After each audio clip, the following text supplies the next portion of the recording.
नमस्कार, KNP news channel में आपका स्वागत है। मैं अंजलि नेगी। डालते हैं आज की खबरों पर एक नज़र।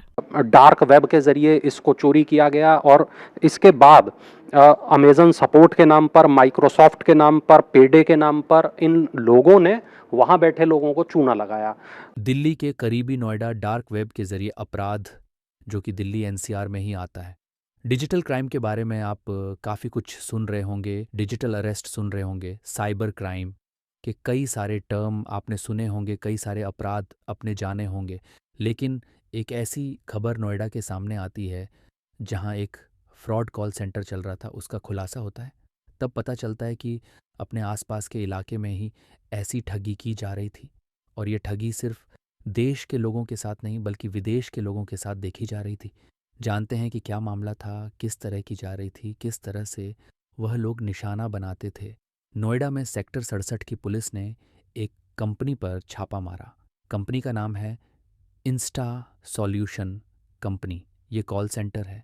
जब यहाँ छापा मारा तो पता चला कि यह पूरी की पूरी कंपनी जो है ये साइबर अपराध में लिप्त है।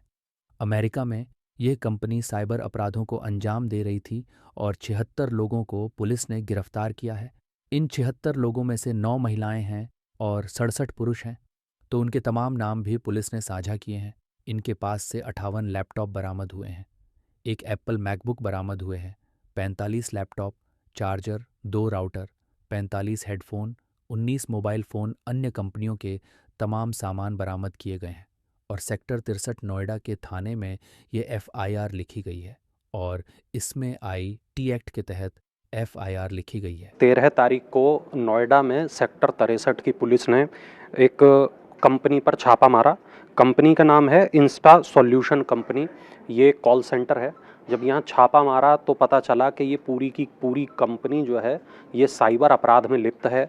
अमेरिका में ये कंपनी साइबर अपराधों को अंजाम दे रही थी और 76 लोगों को पुलिस ने गिरफ्तार किया है।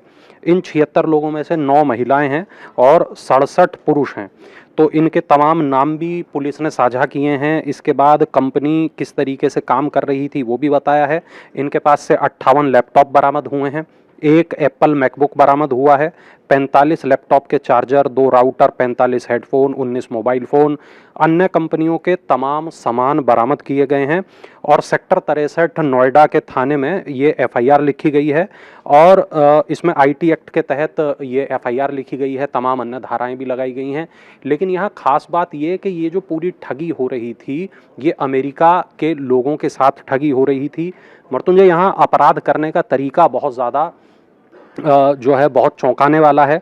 और ये पता चला कि विदेशों में जो लोग रहते हैं उनके डेटा को चोरी किया गया और ये डार्क वेब के ज़रिए इसको चोरी किया गया। और इसके बाद अमेज़न सपोर्ट के नाम पर, माइक्रोसॉफ्ट के नाम पर, पेडे के नाम पर इन लोगों ने वहाँ बैठे लोगों को चूना लगाया।